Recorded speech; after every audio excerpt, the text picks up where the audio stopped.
Hello, everyone, and welcome to another exciting version of Chip Talks podcast. So today we've got some exciting stuff to talk about. We talk about health all the time. We talk about biohacks and ways you can improve your own function. So we want to give you some more information today. So today we're going to talk about mindful eating. So we're going to talk about what we do to our bodies every day, how we program ourselves, and is that good or bad? We're going to talk about some of the information that's out there, and we're going to talk about ways that you can protect yourself in a blizzard of misinformation and wrong information.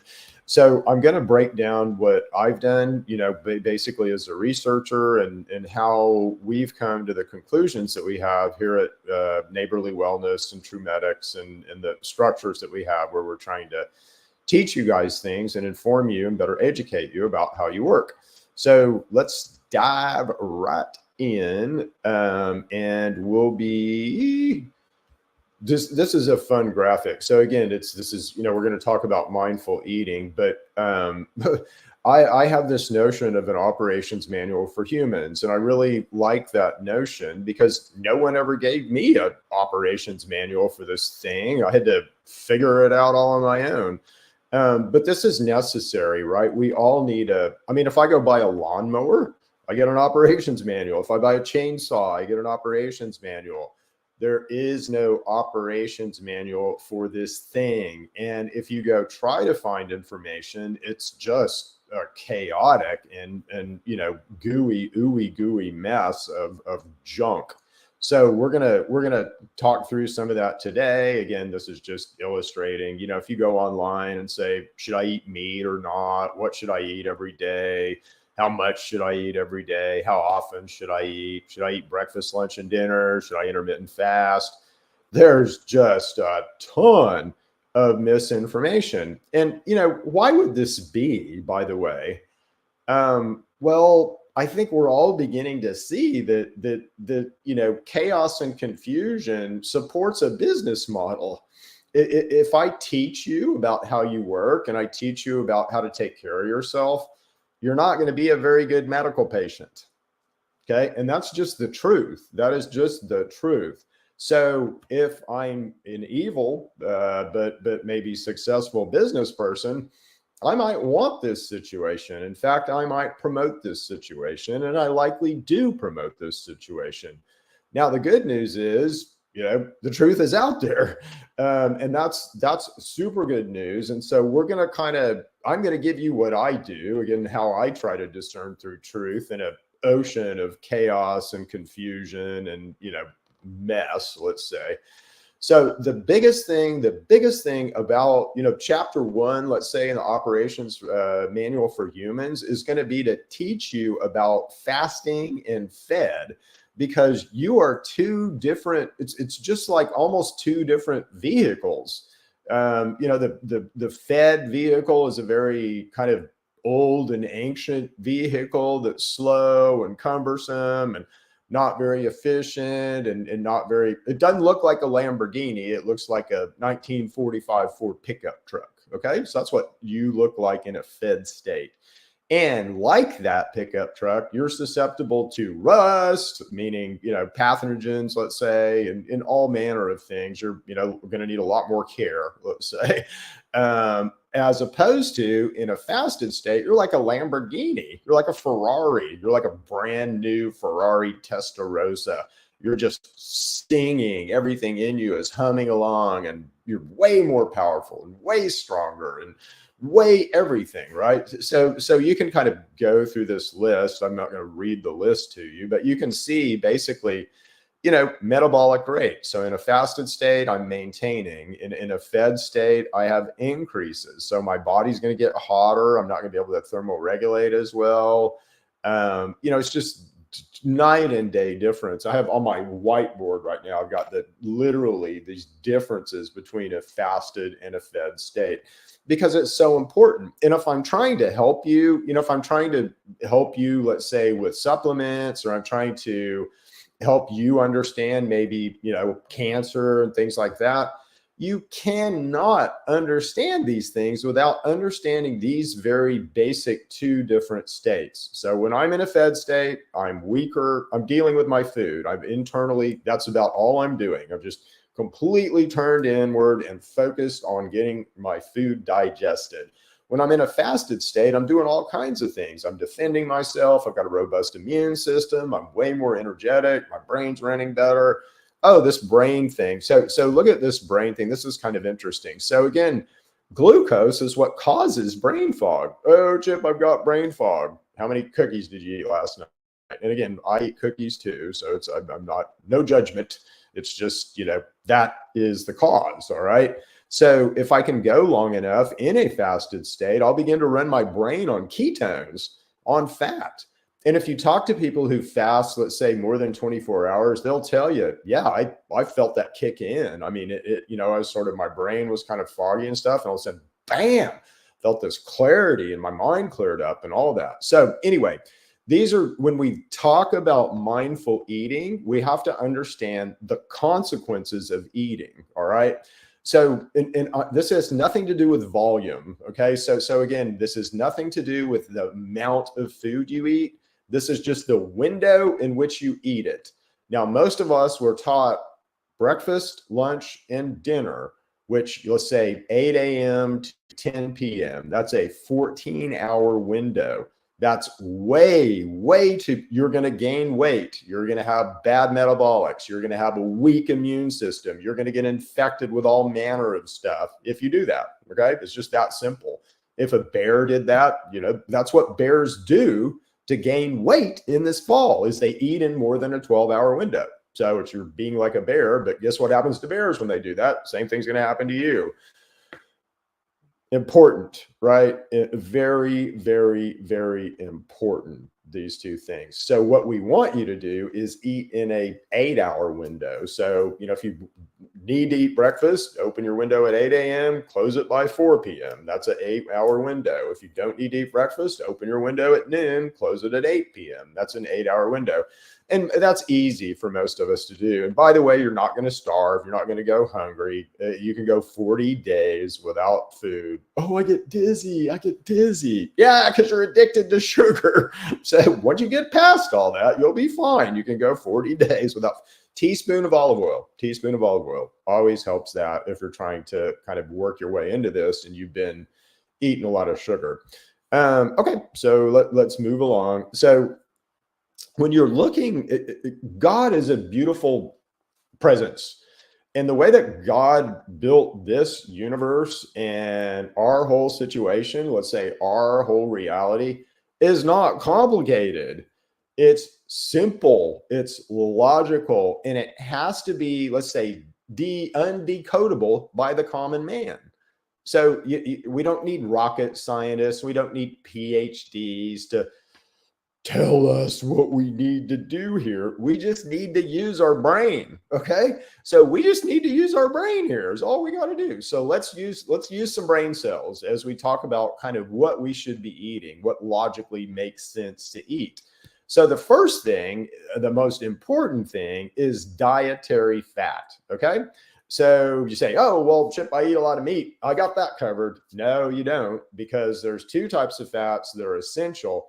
And they are the most important fats we put in our body every day. And those are omega-3 and omega-6 fats. Every video, every podcast, I'm talking to you guys about omega-3 and omega-6 fats. If you eat these in balance, you're going to be a pretty healthy cat. You're going to have a real dynamic situation as to your immune system, inflammation, deflammation, all that. If you eat more omega-6 than omega-3, which we're doing now, and even some of the information I'll point out when we get there, still suggests this, and it's just wrong. And I'll point that out in a second. But if we're eating more omega-6 than omega-3, then we set a real inflammatory state in our body. And so it's very reactive too. So a little bit of a stimulus, like here's a dust mite, bam, you have a huge, allergic reaction that's way out of bounds with a dust mite and, way overreactive. That's where most of us are right now. But again, what kind of fuel do you need, right? So this is a super important question because we think we're all eating for fuel, right? And in some ways you are, in some ways you're not. But what kind of fuel is a cell looking for? Well, a cell is really looking for, a cell can eat, let's say, 3 different types of fuel, if 4 if you're a plant, but we'll just go through 3. So a cell can eat glucose, and then a cell can also eat some amino acids, and it's kind of the same thing. So glucose and eating amino acids are kind of the same thing for a cell. And then the cells will run on fats, okay? And we're designed, so humans are designed as a big fat machine. So we're completely configured for fat. We store fat, we optimize around fat. Our taste buds are tuned to sense fat. Our pancreas builds a special enzyme to digest fat. You build all of your endocannabinoid mediators from fat, which is your master control and master regulation system. So fats are king for us, okay? But you can run on glucose, and you do. And when we're in this fed state, our bodies are mainly running on glucose. So when we eat, we kind of go into this glucose mode, and that's where everything kind of shuts down, and we're working with fat. We can't really run on fat if we just eaten it. We're trying to work it, right? So anyway, fats and glucose mainly in certain instances, like if we're in a long time fasted state, your cells will eat amino acids, and that's kind of good because they're a source of, let's say, sugary stuff. And you need to build some precursors in order to burn fat.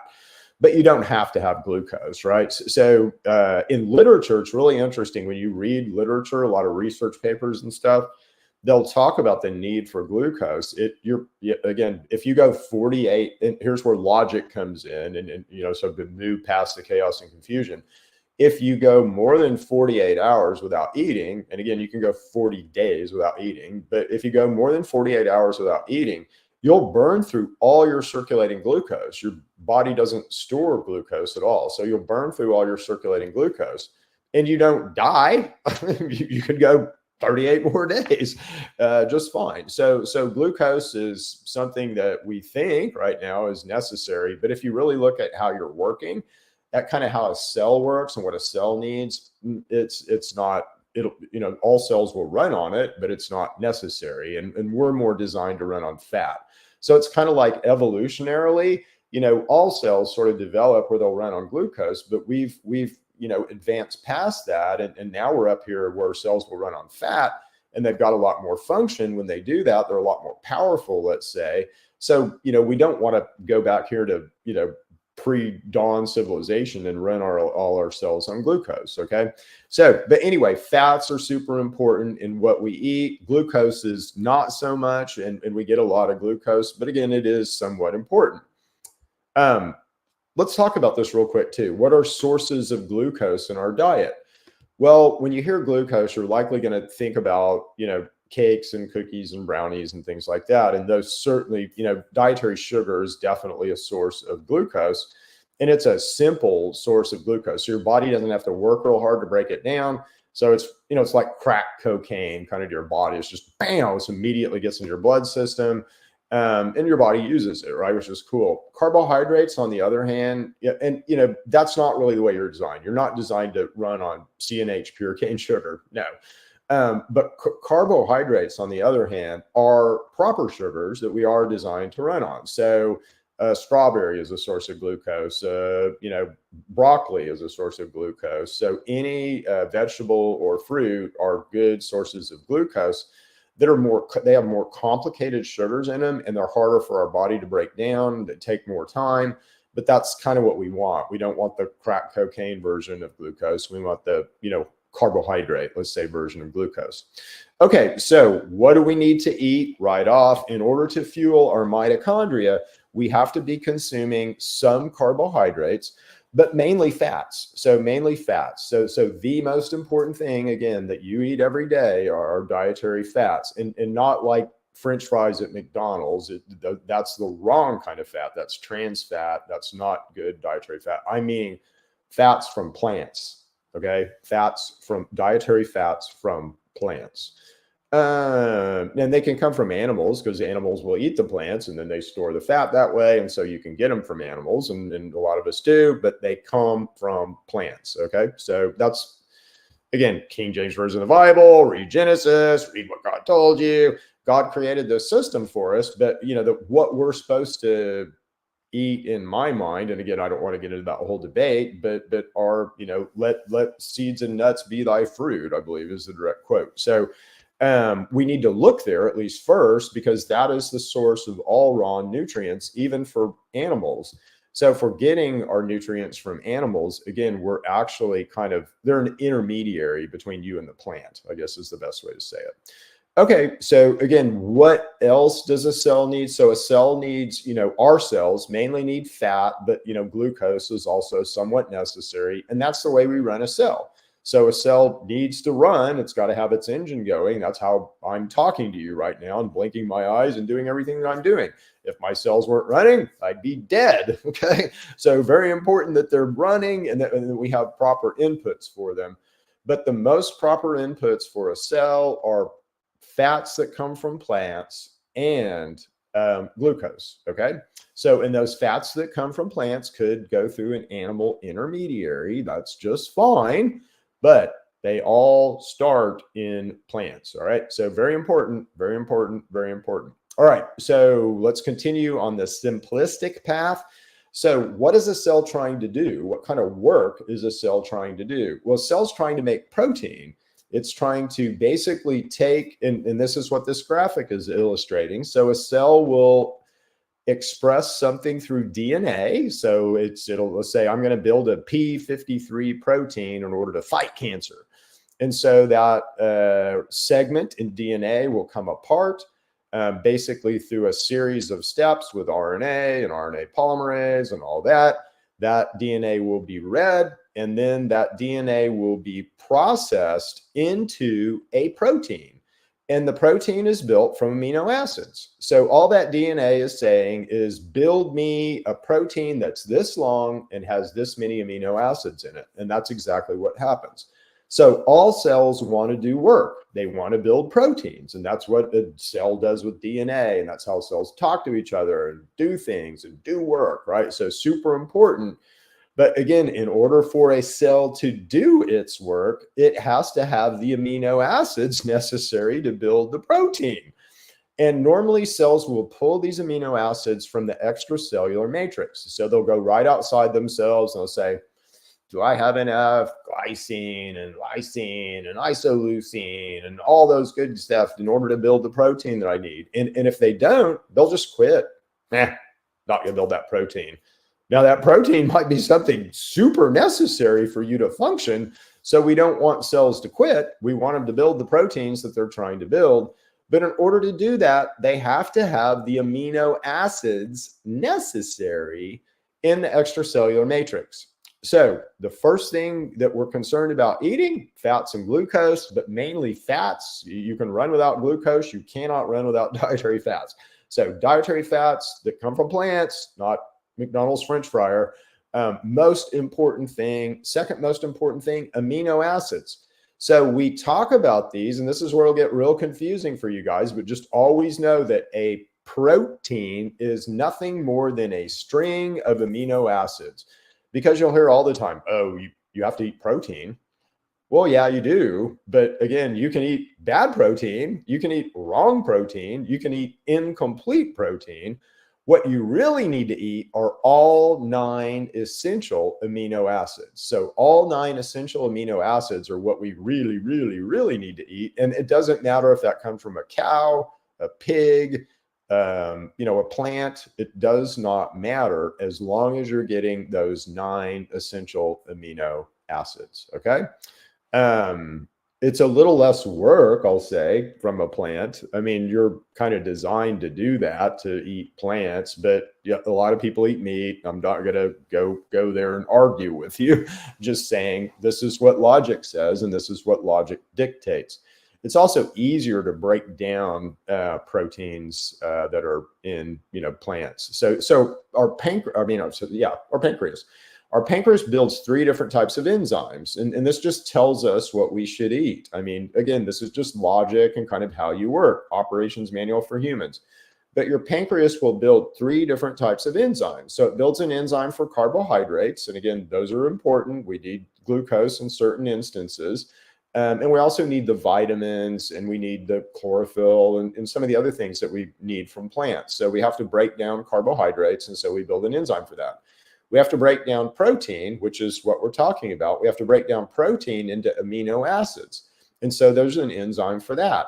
But it's easier to break down that protein if it's in the form of a plant rather than a muscle, right? So meat is kind of muscly, and it takes more work to break it down, but it's still there and you can still get it that way. And then the last enzyme is for fats. And fats are the hardest thing for us to kind of manage and deal with because they're big, molecules, and we've got to emulsify them. You got to make them water soluble in order to kind of move them through your system. And so you make enzymes for that, but it's more work. So anyway, there you go. Okay, so what else do we need to eat? Well, we need to eat vitamins, right? So we all know that we need vitamins. Now, there's 2 different categories of vitamins. You'll see lots of vitamins on this list, and these are essential vitamins, so we've got to have these. But there's 2 different kinds of vitamins. So there's fat-soluble vitamins, and so the vitamin A, vitamin D, vitamin E, and vitamin K are fat-soluble vitamins. So your body will kind of store them. Your body will store them with fat and kind of along with fat because we'll store fat, right? So we all store fat in our adipose tissue. The water-soluble vitamins, you don't store. Okay, so the B and C vitamins, we need these every single day. Okay, so we got to have B and C vitamins every single day because your body doesn't store them. All right, so in our calculus of how we're kind of mindfully eating, we've got to take into account that we need these B vitamins and C vitamins every single day. Okay, so if you're not supplementing, and again, if you go to TrueMedix, we've got some great supplements at TrueMedix. We've got a good multivitamin that we're reworking around this. A lot of our like our deworm product has vitamins, a lot of vitamin B in it because we just know that's so necessary. So anyway, vitamins are super important, but of the vitamins, B and C, I would say are most important daily because the other ones you'll store and you'll store kind of with your fat. Okay. So, but anyway, super duper important that we have vitamins. So what are our 3 really categories of things? Dietary fats, amino acids, and vitamins. Now, what else do you need? Right now, we need fiber. We need fiber in a fermenter. And I don't have this slide on this, but it's more because of the state of our microbiome and because we're not doing these other 3 things. So as we do these other 3 things, and as we kind of begin to build this manna that we certainly can build now, we should lessen the need for a microbiome. So our microbiome should lessen. And a lot of the purpose of the microbiome is to offset these deficiencies that we don't get every day. So you have to have certain fats and breakdowns of those fats in order to run your body, in order to run your machine. If we're not eating those fats, then you're not going to die. You have to have some critical makeup system. And that critical makeup system looks to be the short chain fatty acids that are produced in the microbiome by different types of bacteria, which is fascinating. And there's a real interplay between the biome and the endocannabinoid system. Okay, so let's walk through this real quick. So this is what we should be eating every single day. Okay, so this is our manna. And, we'll build something like this soon. I'm, thinking about it all the time, but just haven't done it yet. It may be a water soluble thing and a fat soluble thing, likely, because your body just works that way. So you have a fat soluble side and you have a water soluble side, and your body uses that to kind of manage these nutrients and do different things. But let's walk through this real quick. Okay, so I would say the most critical nutrient that we all need to pay attention to right now, just because we get plenty of omega-6, is omega-3 fats. And so omega-3 fats are in fish, but I would prefer that you get them from seeds. Fish, again, it's processed omega-3 in a fish. So you got DHA and EPA, and I've got a chart we'll go to. Well, I'll just go to it now. So when you eat omega-3, the absolute master precursor of omega-3 fatty acids is alpha-linolenic acid. And you'll break down alpha-linolenic acid into these other two acids, and then eventually to EPA and DPA. If you're just eating fish, you're just getting EPA and DPA. So you're denying, let's say, your body these other processes that are super important. These set a tone. Basically, this EPA and DHA break here, or branch, males and females do this differently.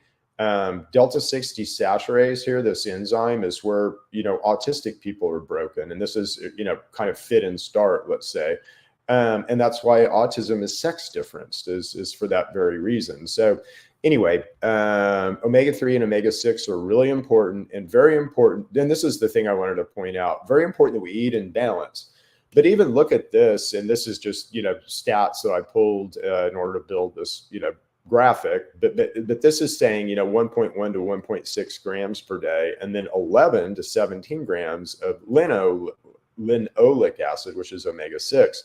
These should be 1-to-1. These should be 1-to-1 in our diet. Okay. So it's important that we know that and recognize that. And so this graphic is wrong in that way, but it's certainly right in the omega-3, omega-6. So we need omega-3, we need omega-6, we need mono unsaturated fat. So that's found in olive oil, nuts, avocados.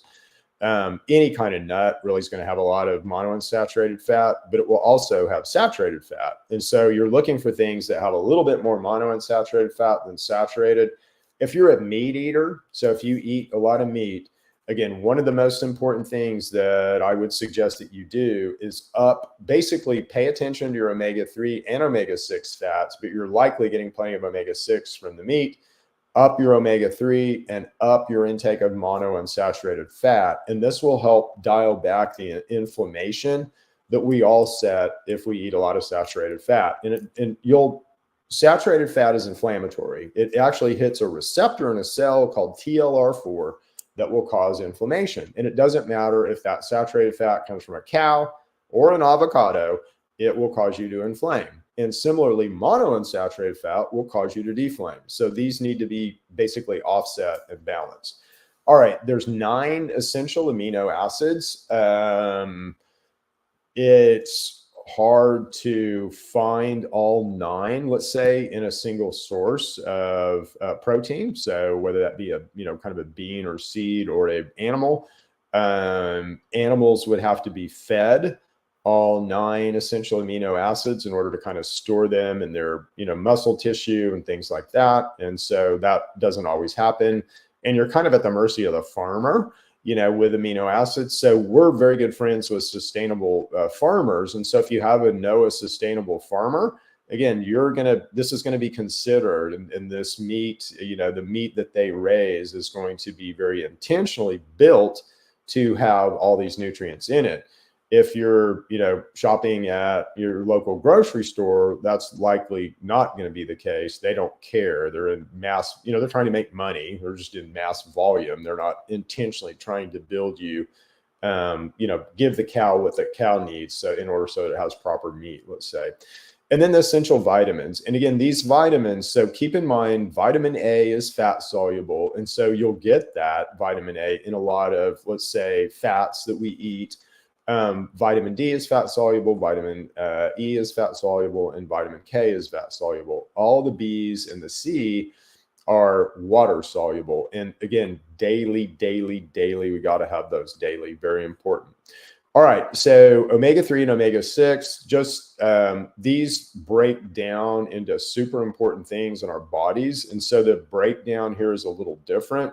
But they all break down into endocannabinoids. And so if we, let's say EPA will break into 3 or 4 different endocannabinoids, DHA, kind of the same thing.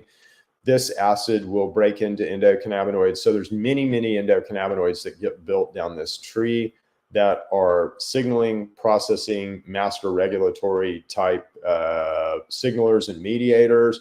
Also, a lot of your anti-inflammatory immune mediators get built through the omega-3 pathway.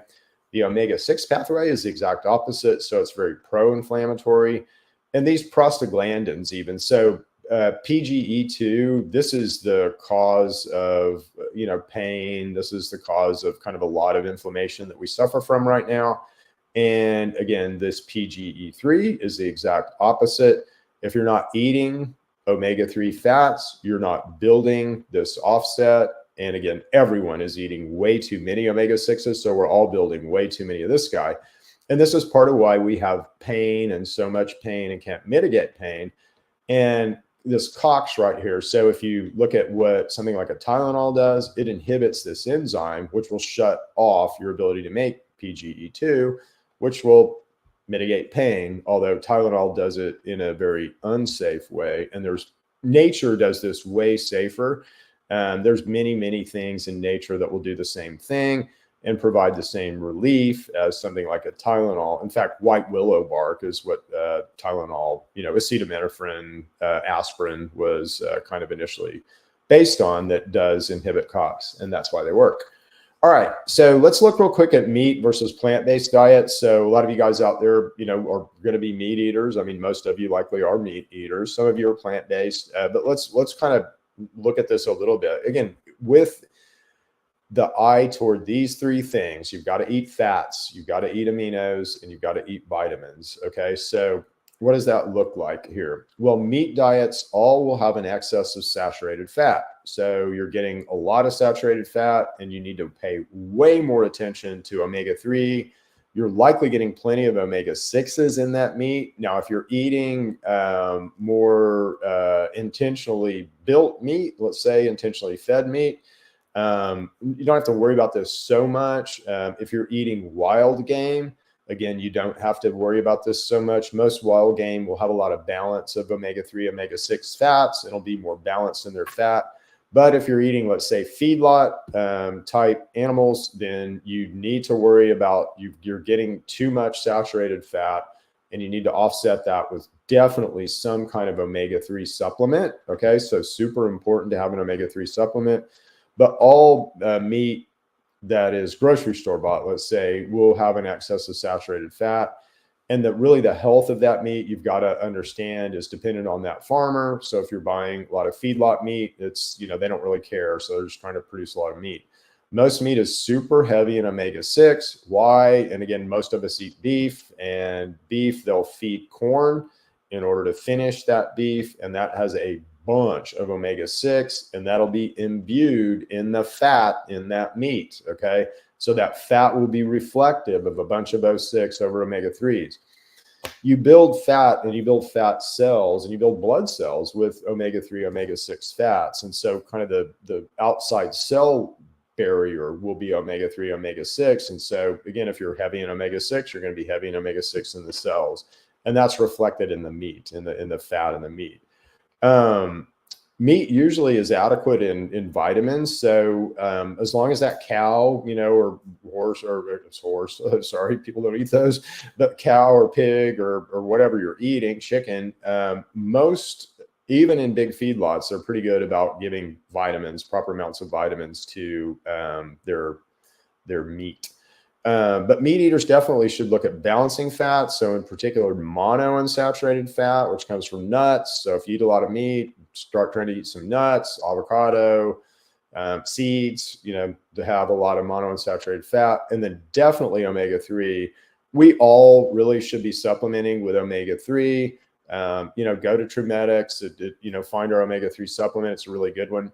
But all of us should be supplementing with omega-3 right now, just because it's so hard to find sources of omega-3 in the diet.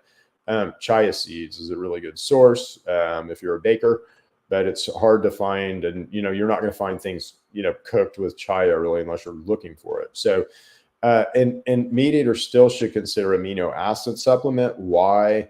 Again, most of that meat isn't complete, meaning it doesn't have all 9 of the amino acids that you need. So we all kind of really need to, you can't really overdo, let's say, amino acids. You'll just eliminate them if you've got too much. And so, all of us, let's say, suffer from different protein situations that are not optimal. If you're infected with something, and most of us are, again, part of that infection will be to change your amino acid profile. It's part of what the bugs do to beat our immune system. And so you might be deficient in certain amino acids.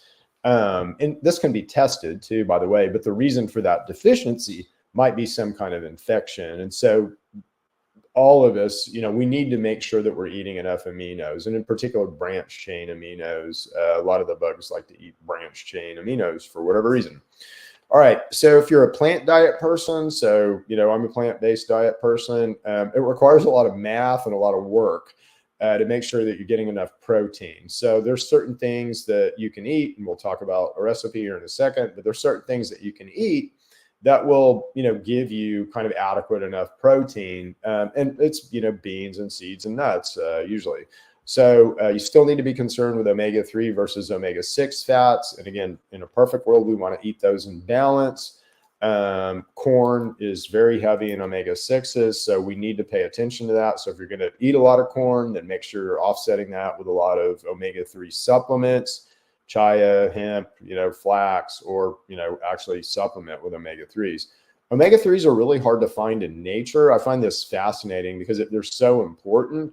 It's almost like omega-3s likely have been somehow pulled, there's something out there that is very omega-3 heavy that's been pulled from the food source or something, because they're hard to find. And so chia is a great source of omega-3. And what I mean by that is chia has some omega-6 in it. It's also got some monounsaturated and saturated fats in it, but it has way more omega-3 than it has anything else. Something like hemp is kind of balanced omega-3, omega-6, flax, kind of the same thing. I mean, it's got a lot of, still got a lot of omega-6 in it. So chia is really good because it has so much omega-3, but again, supplement is very, very easy thing to do. So plant eaters, we should all monitor amino acid intake. So we've got to make sure that we're getting enough amino acid, enough protein, and we need to make sure that, that's in our diet. We also need to monitor our vitamin intake. Most of us eat plenty of carbohydrates, right? So we're getting a lot of vitamins in the carbohydrates and beans and nuts and things like that we eat, but we still need to monitor that. We need to make sure we are. All of us really, again, need to supplement with some kind of O3. And again, even if know that you're getting all the protein that you need as a plant eater, you're not accounting for what may be co-eating those things inside of you, which might be some bugs. So we all should consider really an amino acid supplement. Okay, so this is a meal that that Cindy and I eat all the time. So this is something that we eat at least 2 times a week, if not more. But we just call it black bean chickpea curry. And it's a real easy thing to make. And Cindy will likely pop up, the recipe, or I think she's writing a blog about this. But, the recipe, let's say, will be out there. But it's pretty simple. It's just black beans and chickpeas. And that's kind of the, let's say, protein in it and fat in it. And then it's got turmeric, coriander, and cumin as spices. And then it's got kale or spinach in it as kind of a fiber and filler.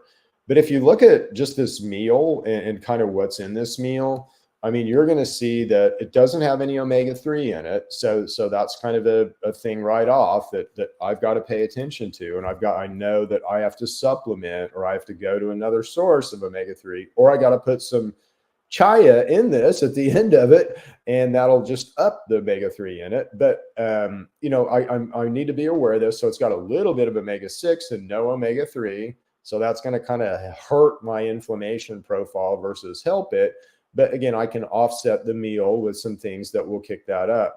If I look at the amino acids in this, and this is the protein that, we're concerned about the fats, absolutely, but you store fat. So if you don't get, I need to be concerned about omega-3 really daily, with the offset. But again, if I miss a day, I'm storing that fat. I'm have a ratio of omega-3 to omega-6 in my fat stores. Aminos, you don't store for as long, and they're kind of quick burning things. Cells will store aminos, but they selfishly store aminos. They won't really do work with their own aminos. They'll look in the extracellular matrix for their aminos. But anyway, this meal has all the aminos really that you need. And it does not have all the vitamins, but it does have a lot of the water soluble vitamins, which is nice. And this is from both the chickpeas and beans, and then also from the vegetables that are in it. But again, this does have a nice vitamin profile, but it's not complete. So if I'm looking at kind of, could this be my manna? Well, no, it can't be, because again, I don't have enough omega-3 and I don't have all the vitamins in this. I could likely add some things to this recipe to make this a manna-like meal where it was perfect. Okay. But this takes a lot more work, doesn't it? I mean, it takes a lot of time to really kind of do the math on all these things. And so when we say eating mindfully, that's really what we mean is it's going to take a lot more work for us to eat healthy. But if we do this, the rewards are just innumerable. When I look at how your body works, again, we're so wrecking our bodies now. We're just, kind of driving our vehicles on sugar, where we could be, running on high octane gasoline. So we're not very kind.